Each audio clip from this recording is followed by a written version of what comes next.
tout le monde, bienvenue à ce nouvel épisode du podcast L'État financier. Donc encore une fois aujourd'hui en compagnie de mon collègue Gabriel. Salut tout le monde, salut JP. Et pour ce nouvel épisode de la saison 4, on revient avec un petit peu de mixité là, après avoir fait nos bons vieux au son de la cloche et dans vos poches là, de manière assez fréquente depuis le début de l'année 2022, on se dira. Là, on commence avec un instant économie et on termine avec un au son de la cloche. On dit toujours, là, c'est le schéma fort et le segment fort, pardon, et c'est également celui pour lequel on a le plus d'inspiration.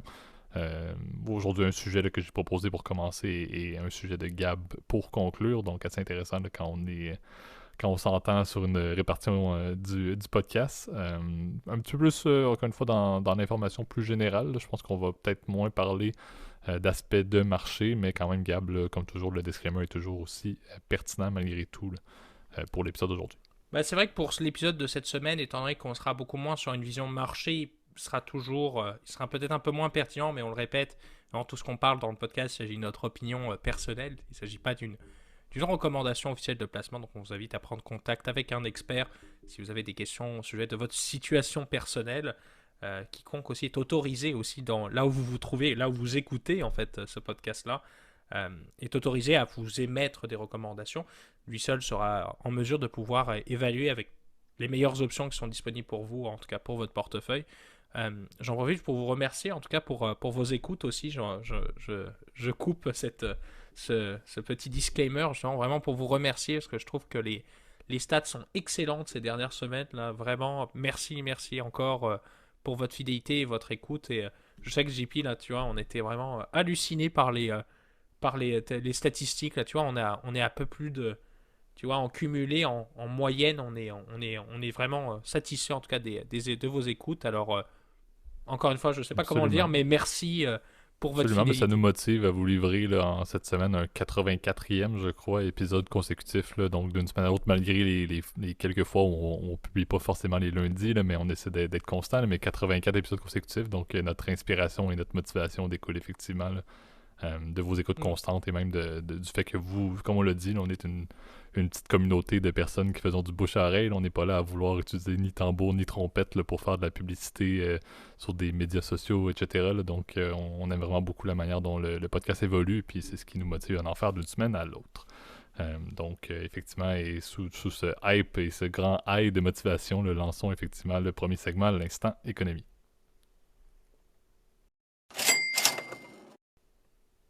Parfait. Donc, le sujet pour cette semaine, et vous commencez un peu à me connaître probablement là, avec tout ce qui est véhicule électrique. Tesla. Là, ben, Tesla, je ne l'ai pas nommé, là, mais effectivement, là, vous savez que j'ai une forte propension pour cette industrie-là, sans être, encore une fois, ni investisseur, mais je m'intéresse beaucoup à ce qui se passe dans cette industrie-là. Je m'intéresse beaucoup au développement des nouvelles compagnies. Vous vous rappellerez là, que j'avais parlé de Ford là, dans la revue de nos stocks de l'année 2021. Donc, je vais un petit peu revenir là-dessus et plus spécifiquement un petit peu sur ce qui découle justement là, de l'avènement des véhicules électriques comme étant une industrie en forte croissance et même comme étant une industrie qui va être appelée assez rapidement à prendre une part de plus en plus importante d'une année à l'autre du secteur de la vente de véhicules automobiles et même de tout type. On s'entend, on peut parler d'autobus scolaires et des compagnies qui sont très fortes là-dessus, etc. Là, ça n'arrête plus au niveau des véhicules électriques et qui, à partir également, là, si je ne me trompe pas, je pense que c'est 2030, 2035, 2040, là, dépendamment de la zone géographique où ça devrait, si tout se passe bien, être obligatoire d'avoir des véhicules qui sont sans émission. Donc les véhicules électriques sont appelés à avoir une croissance évidente. Et ça amène le sujet qui est la crise du lithium.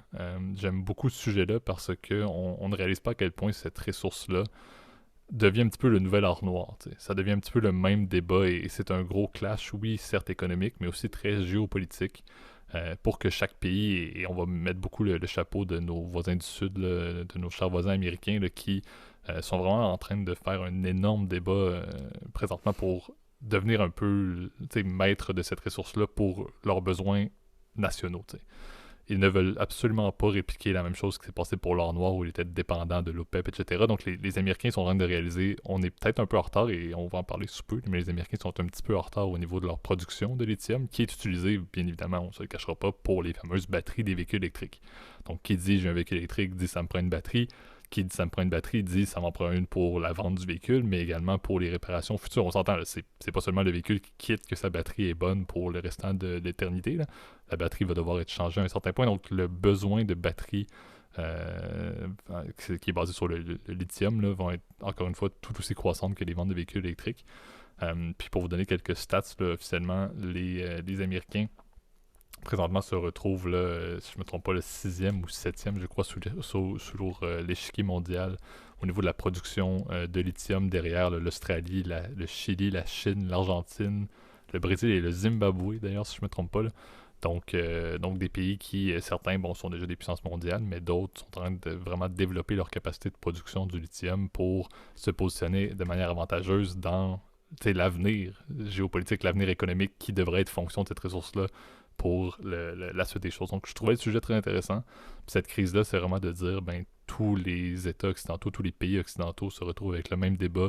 Comment est-ce qu'on peut justement subvenir à la demande énorme de lithium qu'il y a présentement pour pouvoir justement approvisionner et comment est-ce qu'on peut trouver par nous-mêmes la capacité de le produire. Et ça prend bien évidemment d'énormes investissements et effectivement là, beaucoup de démarches. Je sais pas, Gab, si tu veux peut-être introduire un petit peu plus le concept ou peut-être l'utilité du lithium ou si tu as peut-être quelques faits là-dessus là, avant qu'on tombe un petit peu plus dans les détails là, de cet imbroglio-là qui existe là, entre plusieurs pays. Là. Je trouve ça bien que tu aies mentionné effectivement que le lithium rabat les cartes en fait en termes géopolitiques. On a connu évidemment la dépendance en fait des pays occidentaux envers évidemment les pays producteurs de pétrole. Tu l'as bien mentionné, l'OPEP qui est le plus grand cartel au monde, hein, qui est l'organisation des produits l'organisation des pays exportateurs de pétrole. Tu as ma langue fourche. Avec évidemment d'autres pays, par exemple le Venezuela, je crois, qui en faisait partie avant, mais qui n'en fait plus partie là aujourd'hui, mais etc. Il y en a d'autres, l'Iran, etc. Je dois t'avouer, c'est vrai que c'est aujourd'hui ça rabat les cartes parce que les pays qui sont producteurs de lithium, donc ont un potentiel de production, des réserves prouvées de lithium, sont la plupart du temps des pays qui ne sont pas producteurs de pétrole. Donc, tu l'as bien mentionné, les États-Unis, c'est un énorme potentiel aussi. Je sais que l'Amérique du Sud, particulièrement le Chili, la Bolivie, l'Argentine, le Pérou, je crois, ont des réserves prouvées, puisqu'en fait, sont des... si je me souviens bien, et là, tu me corrigeras si je me trompe, parce que mes connaissances en chimie... ça date encore du lycée, là. Justement, on lisait, juste avant que tu m'envoies, ça me fait rire, je disais, mais c'est quoi déjà un isotope, là? Je me souviens plus. Oui, non, exactement. On a sorti la définition, on ne va pas vous la définir et ça n'a pas vraiment de rapport, mais c'était pour nous rappeler qu'effectivement, les années passent et la science, on y fait confiance, mais on n'y s'y connaît absolument pas. Alors, je me souvenais des cations et des anions, là, avec les charges positives, mais bon, ça date, encore une fois, mes connaissances datent du lycée, mais... À mon souvenir, le lithium vient surtout en fait dans les pays où il y avait en fait où il y a des réserves de sel en fait importantes parce que c'est une solution en tout cas qui ça se trouve principalement en fait dans les endroits où c'est ça où il y avait d'anciennes mers donc là où il y avait évidemment des dépôts de sel. C'est le cas par exemple en Bolivie dans la fameuse Salar d'Uyuni hein, qui est connue évidemment pour être un endroit où justement il y a des réserves prouvées de lithium. Là. Mais il y en a aussi dans plein d'autres pays. J'y pense notamment, Cocorico, et là je dirais plutôt au Canada pour le coup, puisqu'on est effectivement un pays avec un énorme potentiel de lithium. Il y a énormément de réserves prouvées. L'exploration est un peu plus complexe, parce qu'on le sait, on est un pays qui est... En fait, on est le deuxième plus grand pays du monde, donc c'est pas facile de transporter du lithium de Chibougamau à Montréal. Nos amis, les auditeurs, en tout cas québécois, comprendront la référence, mais c'est comme si je te disais Tulle-Paris en termes de distance, tu vois, et c'est vrai que ça rabat les cartes. Alors c'est vrai, le lithium, c'est un élément qui est quand même relativement fréquent en fait sur la Terre, donc ça c'est la chance qu'on a, dans le sens où il est disponible dans énormément de pays, donc là je t'ai cité aussi le Canada, mais aussi par exemple la Chine, a un potentiel important en lithium, la Russie, énormément de pays ont des réserves prouvées en fait de lithium. La difficulté en fait de cette ressource-là, et tu me corrigeras encore une fois si je me trompe, c'est à mon souvenir, c'est déjà l'extraction parce que cette dernière est extrêmement polluante. Le recyclage aussi parce que la plupart des produits en fait qui sont produits à partir du lithium, notamment les batteries, parce qu'on le sait, la technologie des batteries n'a pas vraiment changé en fait depuis les 30 dernières années. Hein, c'est principalement des batteries au lithium-ion, c'est le nom exact de cette technologie. ben, elle n'a pas vraiment changé. Tu vois, malgré que Elon Musk met des milliards pour essayer d'optimiser ce processus-là, ça reste la même chose, c'est des batteries au lithium. Et on est assez dépendant de cette ressource-là.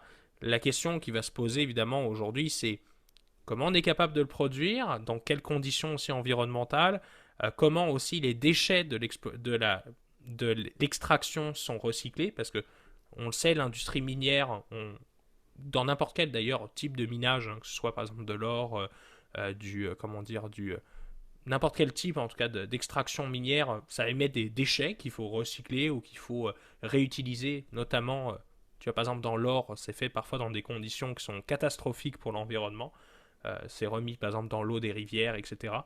Euh, la question aussi c'est l'approvisionnement, quel pays on s'approvisionne, tu l'as bien mentionné avec la situation aujourd'hui que les États-Unis ils veulent contrôler si tu veux, de A à Z leur production parce que évidemment les États-Unis ont eu vraiment une avance sur la technologie de la voiture électrique, notamment avec Tesla, mais aussi je sais que par exemple il y a énormément d'intérêt de la part des investisseurs sur la technologie du véhicule électrique, particulièrement aux États-Unis. La Chine aussi avait un train d'avance aussi avec tu le sais, avec NIO et puis d'autres compagnies qui sont intéressées aussi, Mhm. en tout cas aux véhicules électriques. Et ce qui fait que, là, comme toujours, quand tu as de l'argent en jeu, tu as des tensions géopolitiques qui se créent et bon, ça rajoute de l'eau dans le vin, évidemment, on va dire, de ce débat États-Unis-Chine qui déjà est assez compliqué, qui, je pense, va continuer à s'en venir. On en parle, je pense, à chaque épisode que, bon, ça va mal entre les États-Unis et la Chine. Et je pense que le lithium aussi est un des facteurs, évidemment, de tension. Exactement, parce que, tu sais, une statistique clé, c'est que c'est évalué, je crois que les États-Unis vont avoir besoin de 20 fois la quantité qu'ils produisent présentement d'ici 10 ans, uniquement pour les besoins domestiques. Et tu l'as bien dit, le principal pays qui pourrait leur en fournir présentement est la Chine, et on l'a dit en termes géopolitiques, c'est pas quelque chose de très très stable en termes de chaîne d'approvisionnement pour les Américains. Donc je sais que Biden, là, si je me trompe pas, il y a eu beaucoup de démarches et le lithium fait partie justement des plans stratégiques là, au niveau des chaînes d'approvisionnement américaines qui sont en évaluation présentement. Donc ça, c'est sûr que c'est bien évidemment une situation qui est en grand développement. Moi, ce que je trouve intéressant, puis c'est peut-être vers cet angle-là là, que je voudrais qu'on amène la discussion, c'est un peu je vois un petit peu le lithium et j'ai fait la comparaison avec l'or noir et j'irais même jusqu'à faire la comparaison avec si je me trompe pas, c'est le guano qu'on avait parlé. C'est Johnny Harris qui avait fait une vidéo là-dessus. Bref, à partir là-dessus, là, je ne Ouais, tombe pas. le guano, c'est un peu différent. Le Ben, en fait, guano, c'est des excréments. En fait, ce sont des exactement, mais excréments d'oiseaux.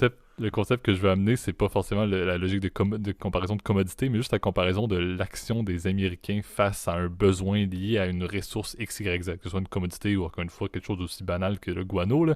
Mais tout ça pour dire que les Américains ont toujours une logique, et c'est un peu malheureux, mais d'être un peu en retard sur la production. Et là, doivent absolument trouver une manière, parce que les Américains ne seront pas capables de produire pour leurs propres besoins à l'interne. Ça ne sera pas en faisant des mines, des compagnies privées, des partenariats publics privés, des investissements, peu importe. Ils seront pas capables. Ils n'en ont pas assez au niveau des États-Unis de le faire et ça va être à plus faible coût s'ils l'obtiennent, on l'a dit principalement, de l'Amérique latine, par exemple. Donc là, qu'est-ce qui va arriver? Et c'est un petit peu là où on retrouve la même tangente. On va retrouver encore une fois des tensions et des débats sur le fait que, encore une fois, l'Amérique latine, on parlait que l'Afrique devenait pour la Chine un peu la terre de ressources, etc. Ben, l'Amérique latine va continuer à l'être pour les États-Unis.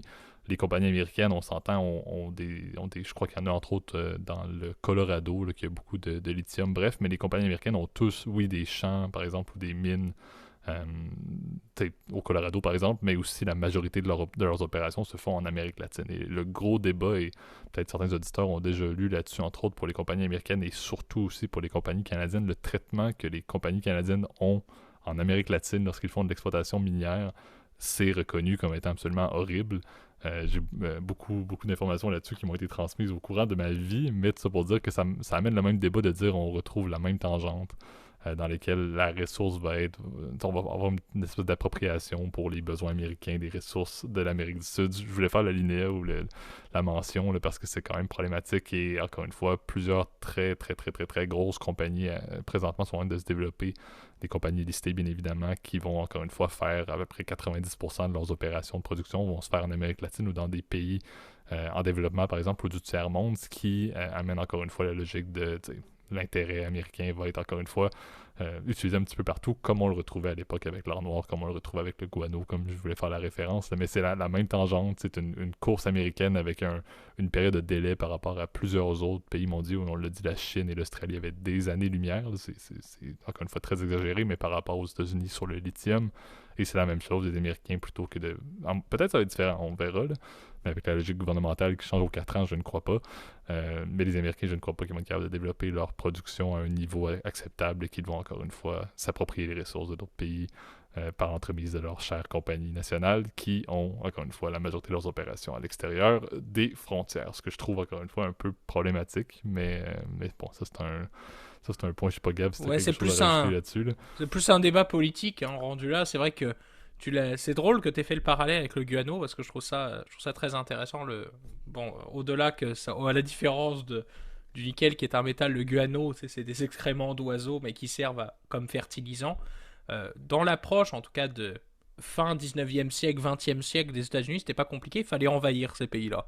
Donc la plupart des îles, en fait, qui produisaient, en fait, où tu avais des sources importantes de guano, qui sont par exemple les îles du Pacifique, bah, les États-Unis, bizarrement, c'est là où ils se sont installés, ont créé des espèces d'États fantoches, donc par exemple la Micronésie, etc., les Kiribati, donc, ou qui se dit Kiribati d'ailleurs, enfin bref, là, je vois pas les États-Unis envahir la Chili ou la Bolivie ou même l'Australie qui est le premier producteur mondial. Ça me paraît.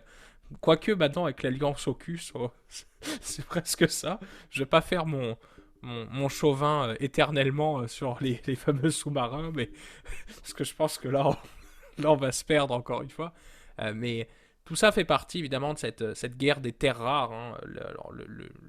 Le lithium n'en fait pas partie, à mon souvenir. Là, les terres rares, c'est plus par exemple le nickel, pour le coup, qui évidemment est considéré comme une terre rare. Là, mais le nickel, lui, pour le coup, il est beaucoup plus produit en Russie. Là, mais t'as énormément de produits qui vont être évidemment extrêmement importants évidemment le plus tard. Là, donc, je pense que évidemment, les enjeux géopolitiques, on les connaît, on sait que c'est pas facile à maîtriser parce que tout ce qui est histoire d'approvisionnement, ça te crée évidemment comme les Américains diraient, c'est du bargaining power, c'est de la pouvoir de négociation, parce que quand tu es le seul producteur, bah, tu te dis, un peu comme l'OPEP aujourd'hui, quand tu es le seul producteur, tu te dis, bon, bah, si tu respectes pas, parfait, je te double les prix à l'exportation. Et c'était le cas, par exemple, évidemment, aux États-Unis pendant, par exemple, les deux chocs pétroliers dans les années 70. C'était le cas. L'OPEP a mis la pression sur les prix en 73, on le sait, avec la guerre entre les pays arabes et Israël, qui était évidemment, on le sait bien, comme toujours, soutenu évidemment par les Américains assez ouvertement. Et donc, bon, tu as toujours des enjeux géopolitiques qui vont se mettre là. Là, la seule bonne nouvelle, c'est qu'on n'a pas de conflit autre que d'un conflit d'approvisionnement. La question, c'est est-ce qu'on va avoir assez de ressources pour pouvoir, évidemment, faire cette transition électrique, vers l'électrique, pardon, que la plupart des gouvernements appellent. Hein. On sait qu'aux États-Unis, c'est un peu plus lent, comme toujours, là, au niveau. L'Américain moyen n'a pas envie d'abandonner son pick-up truck qui bouffe 20 litres d'essence au 100. Même si, bon, les prix, peut-être à la pompe, vont commencer à le dissuader d'acheter ce genre de véhicule. Mais tu vois, par exemple, au Canada, il y avait eu des cibles assez sévères. Je crois qu'en France, c'était identique avec les critères, je crois, comme les vignettes pour circuler en ville. Il faut que tu aies un maximum d'émissions en 100 km et les véhicules électriques en sont exemptés. Et je crois que c'est pour d'ici 2035, tu vois. Donc, ça commence à s'accélérer, cette tendance. Comment ça va arriver? Bah, moi, je crains que malheureusement, on soit trop tard parce que en fait, 2035, ça arrive très rapidement. On parle de 13 ans. Remplacer tout un parc automobile en 13 ans alors qu'on a vécu 200 ans en fait, vraiment, où on est dépendant de l'essence en fait, vers du tout électrique, ça va me paraître difficile. Et non seulement, on en a déjà parlé dans les autres épisodes sur les conséquences au niveau électrique, mais les conséquences au niveau batterie, du stockage, c'est tout un enjeu là évidemment. Exact. Puis tu sais, je pense qu'au-delà des impacts économiques, des impacts géopolitiques liés justement à la crise du lithium, il faut aussi soulever un dernier impact qui est l'impact environnemental. Tu as effleuré le point, là. Mais on s'entend le débat de dire une chaîne d'approvisionnement pour ramener du lithium, par exemple, dans les gigafactories là, de Tesla, par exemple, au Texas, etc. ben, si tu transportes ça par bon vieux camion diesel, par exemple, ou par paquebot, et puis à la limite, le paquebot, c'est pas si pire, là. Mais si le transport est absolument horrible en termes de charbon ou d'utilisation justement d'énergie fossile, ben on revient un petit peu à une somme nulle. Oui, ok, le résultat va être un paquet de véhicules électriques qui, oui, vont avoir moins d'émissions, mais encore une fois, l'impact environnemental de la production de ces véhicules-là et surtout de la production de ces batteries-là, et tu l'as dit, du recyclage à toute fin pratique presque inexistant ou pas encore super bien développé des batteries pour véhicules électriques. Ça tombe un petit peu dans un débat, donc ça me rappelle encore une fois, je fais une petite comparaison avec le fameux débat là, du minage des crypto-monnaies là, que Elon Musk avait mentionné en disant oui, les cryptos peuvent amener des avantages indirectement environnementaux par rapport aux devises, papier, etc. Mais les miner, c'est fait avec des énergies non renouvelables dans bien des pays en développement. Je le vois un petit peu de la même manière. C'est beau les batteries électriques, c'est beau la crise du lithium et en importer d'un peu partout. Mais si cette importation-là n'est pas faite de manière friendly en termes environnementaux, on revient encore une fois au point nul. Donc c'est ce que j'ai hâte de voir. J'ai hâte de voir le fait que les Américains vont rester un pays qui va être un des leaders mondiaux. Tu l'as dit, la Chine également. Donc les pays qui vont être des leaders en termes de production de véhicules électriques, ça va être super intéressant de voir où est-ce qu'ils vont pouvoir s'approvisionner du lithium. Si c'est avec des distances raisonnables ou c'est justement par la production nationale que c'est suffisant, tant mieux, ça limite encore une fois l'impact environnemental, mais s'ils doivent s'approvisionner, on l'a dit, de l'Australie, de l'Argentine, du Chili, etc., et que c'est des distances assez importantes, c'est sûr que là, il y aura un débat à se poser sur justement l'avantage de ces batteries-là et l'avantage au final de l'industrie des véhicules électriques. Présentement, on se questionne pas, tu l'as dit, est-ce qu'on a un bon vieux F-150 diesel ou un F-150 électrique? Je suis beaucoup mieux content que mon voisin du sud de l'Ohio fait ça, utilise un véhicule électrique, mais j'avoue que à terme, quand il y aura, on dit n'importe quoi, là, mais 25%, c'est un quart des véhicules seraient électriques, par exemple en 2035, je pense qu'il y a des estimations qui sont faites.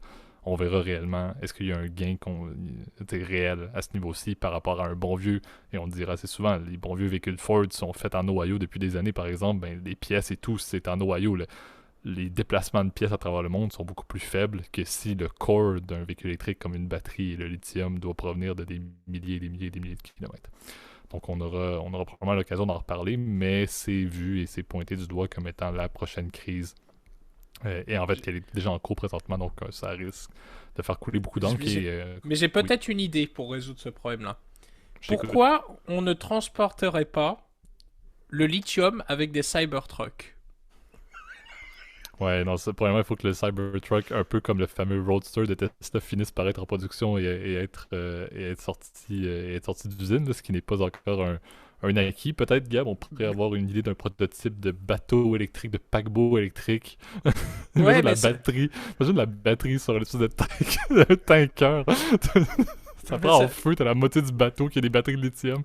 Mais ce serait un peu dangereux, puis je pense que bon, le Oui, le Cybertruck, concept d'électricité. Oui. quand même le Cybertruck, faut quand même un jour qu'il sorte juste pour que je le frappe avec une masse, comme Elon Musk. Je pense que Ouais. c'est un, tu sais, il y a de plus en plus de ces magasins là, où tu peux lancer des haches et tout là.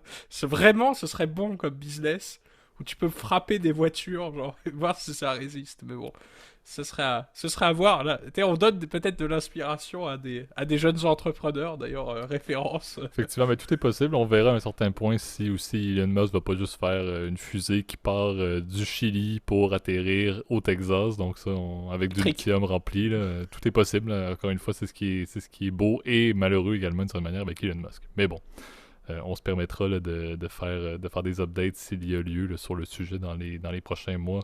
Encore une fois, je trouve que c'était très intéressant, puis ça me permet encore une fois de donner un autre visage là, à la fameuse industrie des véhicules électriques, là, que, comme j'ai dit, je suis énormément. Donc, passons maintenant au deuxième sujet pour aujourd'hui, le segment au son de la cloche.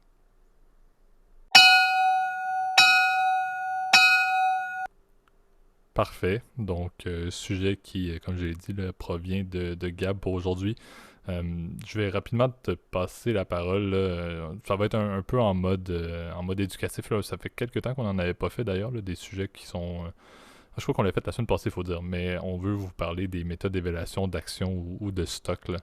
Il y a quand même beaucoup de bon matériel. Gab, comme toujours, est en période d'études dans laquelle il est justement les mains là-dedans. Là. Donc c'est pour ça qu'il peut probablement en parler beaucoup plus, mais il y a quand même des choses quand même très intéressantes à parler sur les différentes méthodes et en fait, les deux grandes manières, là, les deux grandes catégories qui vont être soit les méthodes d'évaluation qu'on peut dire absolues ou, si je me trompe pas, là, les secondes Les relatifs. qui sont relatives exactement. Donc, une qui est plus axée, bien évidemment, les méthodes absolues sur une compagnie unique et ses résultats à cette compagnie-là directe, et les méthodes relatives qui sont les bons vieux comparables.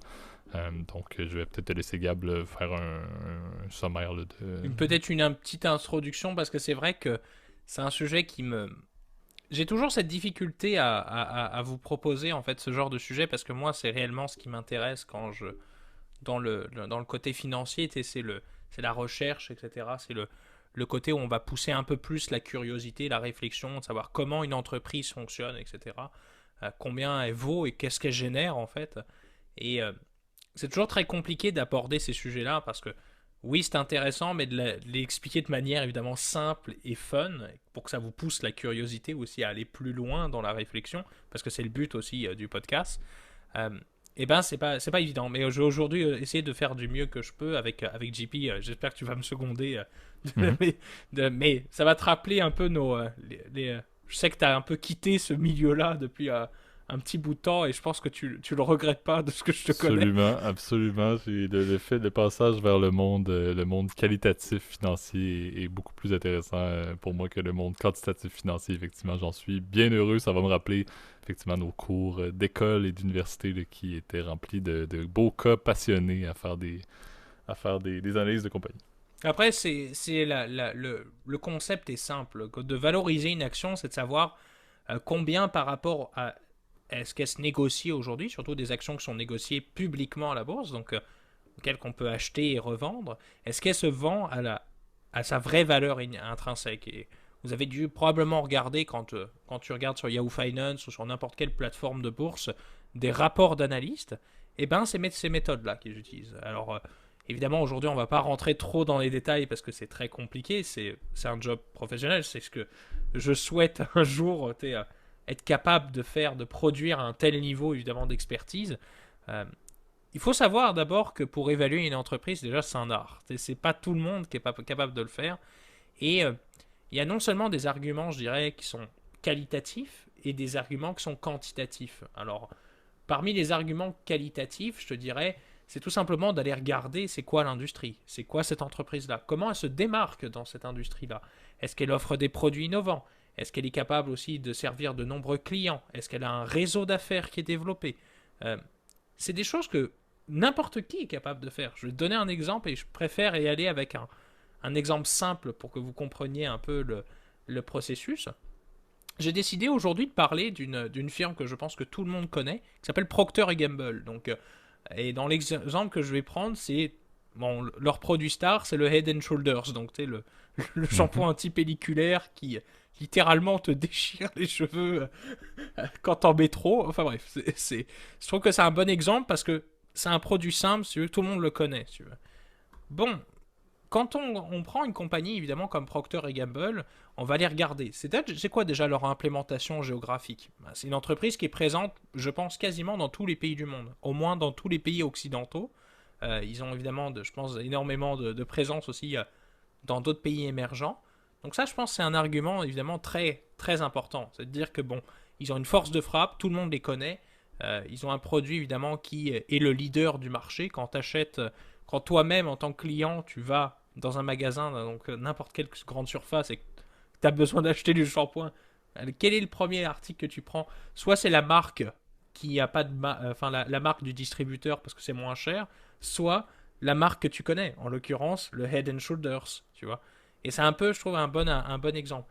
Alors il y a énormément, là je vous ai parlé de l'implémentation géographique, mais il y a plein de facteurs. Tu sais, il y a, je vous l'ai dit, par exemple, les marketeurs parleront du SWOT, les forces, faiblesses, opportunités, menaces. Mhm. C'est quoi l'implémentation de ton produit, ta distinction de ton produit? Tu as certaines marques qui ont un produit beaucoup plus innovant et qui vont aller se négocier, qui vont avoir un potentiel de croissance beaucoup plus élevé. Bon, Head Shoulders, c'est peut-être un mauvais exemple parce que c'est un produit très stable. Les ventes de Head Shoulders, elles vont pas, comme le Coca par exemple, ça va pas baisser du jour au lendemain. Mais tu as des produits, par exemple, innovants. Je vais te donner un exemple. Imaginons que tu viens avec un produit révolutionnaire qui veut changer par exemple l'industrie du shampoing, et ben si tu veux, c'est vrai que ce dernier va avoir certaines forces, certaines opportunités, tu vas être capable d'aller capturer des parts de marché à Procter Gamble, etc. Donc c'est ça, je dirais, un point très important. Avoir des vues sur une entreprise, et ça, c'est hyper important, et je pense que c'est quelque chose que n'importe qui, malgré que tu sois un expert en finance ou non, tu peux avoir. Au contraire, alors là je t'ai parlé de Procter Gamble, mais je peux te parler par exemple de GameStop, par exemple. GameStop, c'est vraiment l'exemple type d'une entreprise qui, aujourd'hui, bah, plus personne n'y va. Enfin, leur réseau de magasins ferme de mois en mois. Euh, le potentiel, si tu veux, tu as des alternatives qui sont sur le marché, comme par exemple aujourd'hui Steam pour les jeux vidéo. Là, je parle plus à. On en avait parlé dans l'épisode avec Thomas un petit peu, là, avec les droits digitaux. Là, maintenant, tu achètes tes jeux en ligne, puis tu les consommes plus avec un CD. Et bien, ça fait que, bon, aujourd'hui, tu as peut-être une vue plus négative sur GameStop. Alors, voilà, ça, c'est la première partie. Et je pense, ce qui est important de développer quand on va un peu plus loin, évidemment, dans une réflexion, c'est d'aller avec les méthodes d'évaluation. Je vais te parler, et puis JP, tu pourras prendre la balle par la suite, parce que je vais perdre de la salive rendue là, parce que tu vois, c'est complexe. Je pense que les modèles, en tout cas, comment dire, d'évaluation, c'est là où ils ont lieu. Alors, les modèles d'évaluation, ça demande un peu plus de réflexion puis de connaissance, je dirais, sur la finance, puisque ça demande évidemment l'utilisation de modèles qui sont plus ou moins complexes. Hein. Vous avez probablement entendu parler, si vous avez écouté nos derniers épisodes du fameux discounted cash flow, c'est le plus connu. C'est vraiment la façon la plus facile, entre guillemets, d'évaluer une action. Je dis facile, mais en même temps, c'est la plus difficile, parce que c'est tout un art. Il faut faire énormément de projections, de savoir combien l'entreprise va vendre dans le futur, quelle est la part de marché qu'elle va être capable de conquérir, quels vont être les coûts qui vont être associés à ces ventes, quels vont être les coûts opérationnels, est-ce qu'elle va devoir réinvestir, ce qu'on appelle du CAPEX en anglais, ou Capital Expenditures, ce qui veut dire de l'investissement dans des immobilisations incorporelles, si on veut, donc par exemple, investir dans une nouvelle usine. Est-ce que, comment dire, il va y avoir de la dépréciation sur ces actifs-là? Tout ça, c'est des questions qu'un analyste se pose, et à la fin, il ressort évidemment un montant qu'on appelle un cash flow. Ces cash flows, le but, c'est de les ramener à la valeur actuelle. C'est combien il vaut actuellement. Et ça, c'est la logique d'un DCF. Et ça, un DCF, évidemment, c'est la méthode la plus complexe, évidemment, pour valoriser, évidemment, une entreprise. Ben exact. Puis tu sais, je pense que le point quand même intéressant, puis on n'en parlera pas énormément parce que tu l'as dit, le DCF est le modèle de valeur absolue qui est le plus courant. Il y a également celui de le Dividend Discount Model qui est dans le même concept, qui est un peu plus simple et qui s'applique, vous allez vous en douter, sur des compagnies qui versent un dividende, bien évidemment. Qui, encore une fois, va être plus arbitraire d'une certaine manière, parce que comme tu l'as dit, Gab, plutôt que de devoir faire une démarche qui permet d'arriver à des cash flows pour, dans la même logique, les ramener au jour présent là, pour faire l'évaluation de la compagnie, les dividendes, mais on va ramener bien évidemment les paiements de dividendes uniquement dans la logique principale, la prémisse de ce modèle-là, plutôt que le DCF, c'est en tant qu'actionnaire, ce qui me revient étant le dividende, mais je vais évaluer la compagnie sur le retour unique qui est le dividende que je pourrais obtenir. Tu l'as dit, autant bien évidemment les méthodes absolues et même les méthodes relatives sont maintenant, je dois dire, un peu conjointes à un certain niveau, dans le sens où, et c'est ce que je trouve assez intéressant, c'est que pour faire l'évaluation d'une compagnie, tu l'as bien soulevé au tout début, là, il y a plusieurs aspects qualitatifs, l'équipe de gestion en place, etc. Il y a plusieurs aspects qualitatifs qui sont très importants, qui doivent être présentés, mais le marché autant va s'entendre au niveau des analystes pour dire que tout va découler du quantitatif. C'est les modèles quantitatifs, c'est la précision des modèles quantitatifs qui vont vraiment faire chavirer, encore une fois, la balance sur une fameuse décision de buy, sell ou hold. La puissance d'une recommandation d'un analyste va découler de la précision de ces calculs quantitatifs. Et tu l'as bien dit, le DCF est le plus reconnu. Le DCF, je dirais même, est le plus attendu à un certain niveau également. Donc c'est là où, pour ceux qui s'y intéressent, pour ceux qui l'étudient, ou qui étudient la finance et qui veulent tomber justement dans un mandat d'analyste, par exemple, à l'avenir, ça passe vraiment par ça, et ça passe par la beauté de vos modèles, ça passe par vos hypothèses, vos assumptions également qui doivent être solides.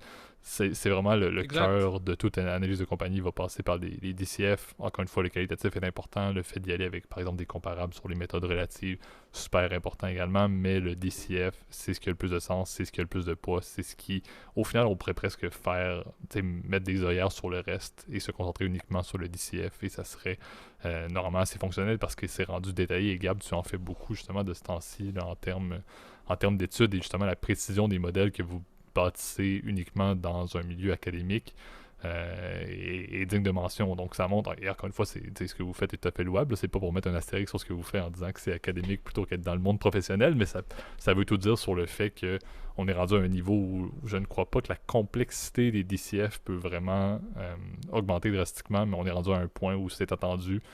Les démarches qui doivent être faites sont importantes et encore une fois, ça paraît plus simple que celui. Le concept est plus simple, mais l'application réelle, lorsqu'on arrive avec un cas et une compagnie et les résultats d'une compagnie justement pour arriver au cash flow, c'est quelque chose, c'est une démarche qui n'est pas simple en soi. Là. Ouais, et puis je pense que ce qui est complexe aussi, c'est que le DCF, tu l'as bien mentionné, il va se baser énormément sur évidemment les normes comptables, hein. C'est vrai que les financiers, on le sait, hein, on a besoin d'avoir des bases solides en comptabilité parce que l'information financière, la meilleure façon de l'avoir, bah, c'est malheureux, mais c'est dans des rapports annuels. C'est d'aller lire des dizaines et des dizaines de pages de documents écrits en écriture arialdiste. Et c'est plate, mais c'est malheureux. C'est la seule façon dont on a de savoir combien une entreprise vaut.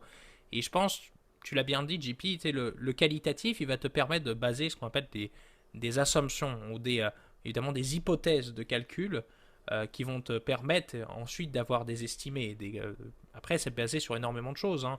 On le sait, il y a ce qu'on appelle des rapports d'industrie aussi qui existent pour baser aussi tes projections.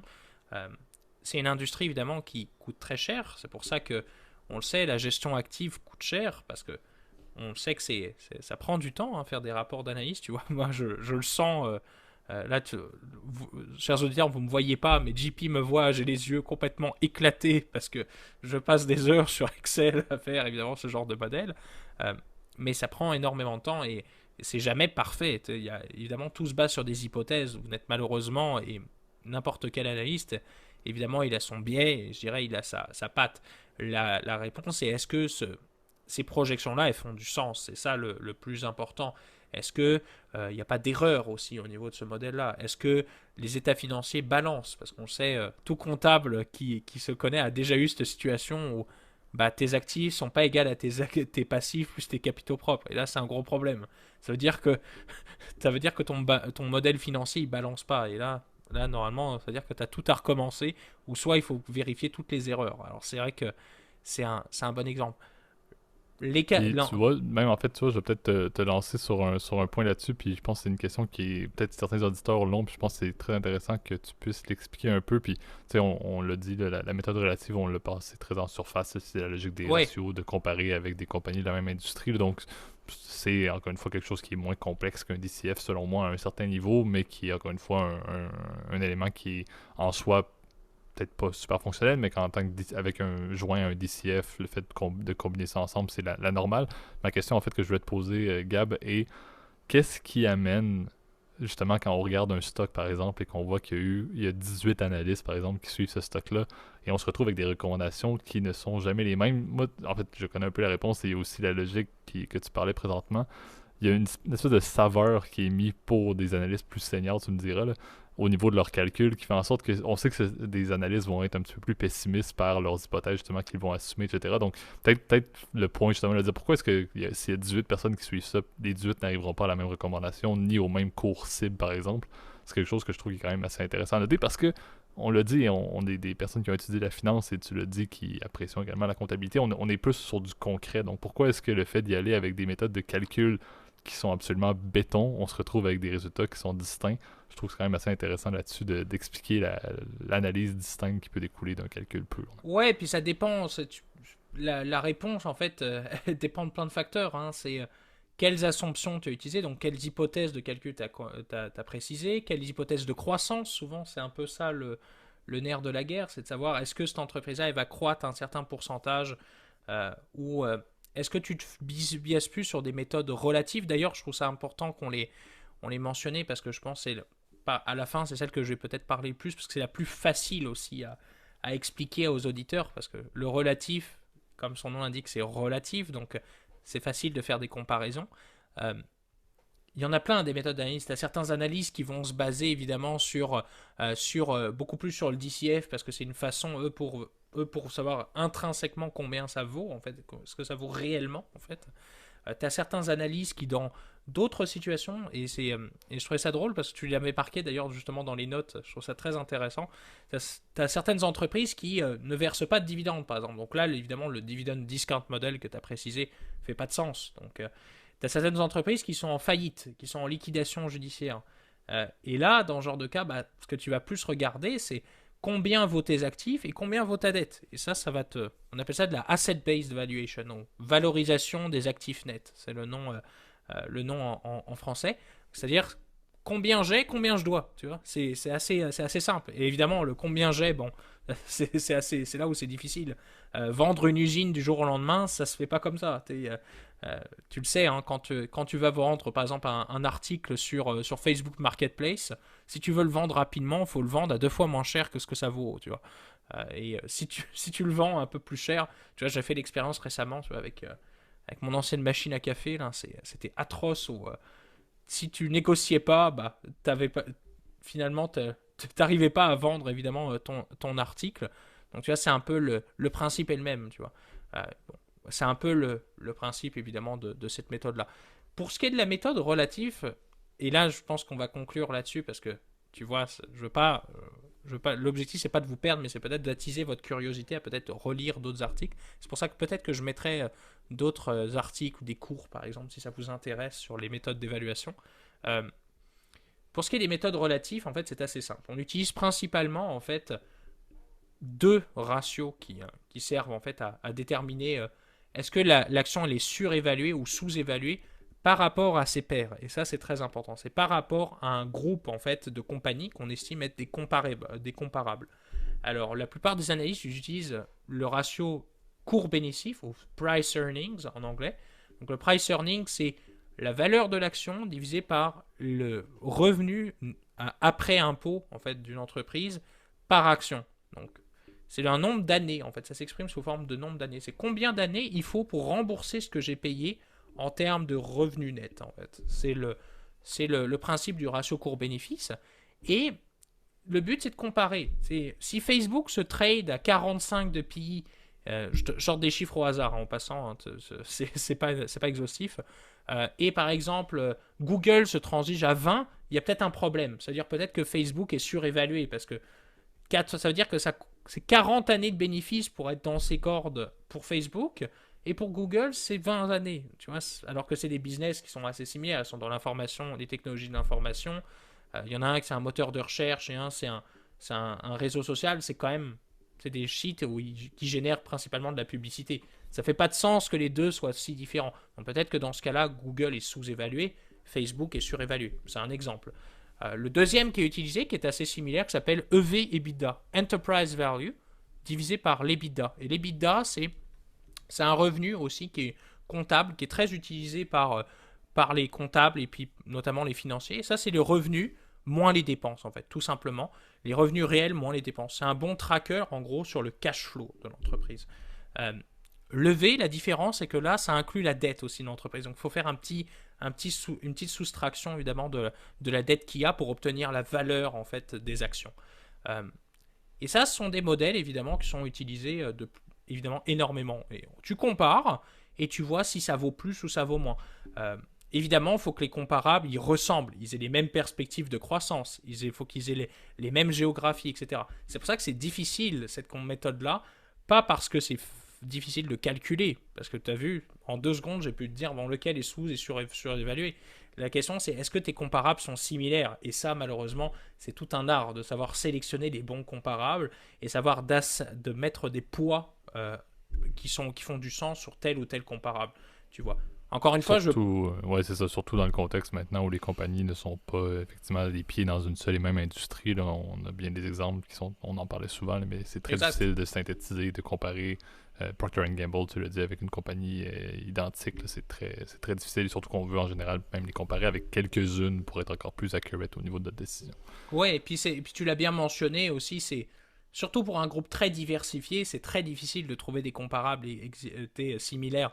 Euh, le meilleur exemple, là tu l'as bien dit, Procter & Gamble c'est un excellent exemple, mais par exemple Berkshire Hathaway. Comment veux-tu trouver un comparable à Berkshire Hathaway, qui est la compagnie de Warren Buffett, mais qui non seulement possède des compagnies d'aviation, mais aussi une compagnie d'assurance. Tu vois, c'est un groupe financier diversifié, ils font tout.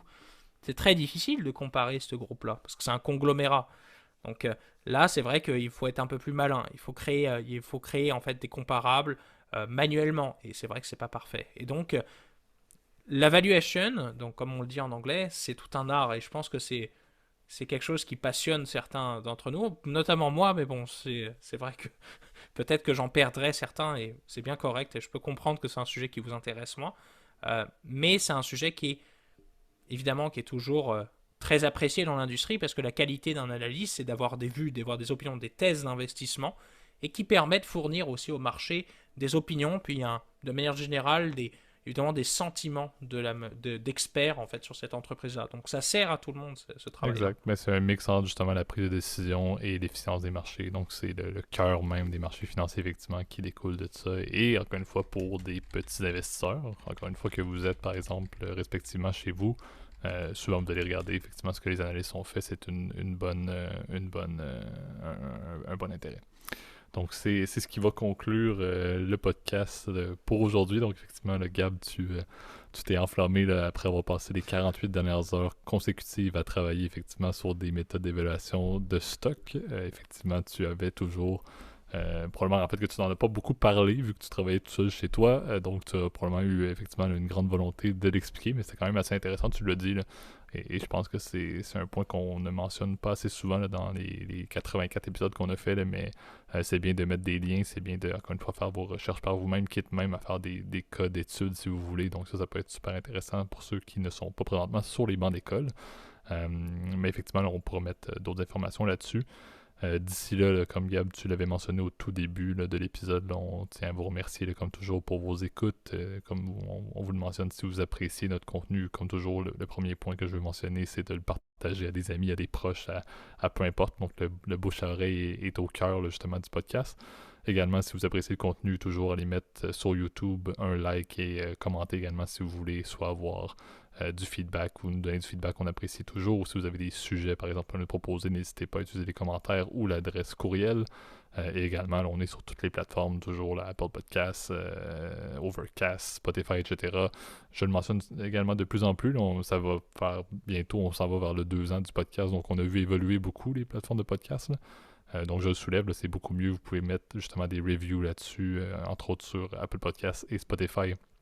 On les lit, on regarde même si c'est juste des étoiles. Par exemple, on les utilise beaucoup là, dans la manière dont on gère notre contenu. Donc, surtout, là, on apprécie beaucoup si vous laissez du feedback sur ce format-là là, dans les plateformes de podcast. Et comme toujours, Gab, je te remercie. J'ai fait le disclaimer, effectivement, là, pour te permettre de T'as fait le reprendre petit ton message souffle. de fin. Ouais, bah merci. Hein. Effectivement. Mais effectivement, Gab, on se dit à la semaine prochaine déjà. Et pour nos auditeurs, bonne semaine tout le monde. Bonne semaine tout le monde. Merci JP. Salut.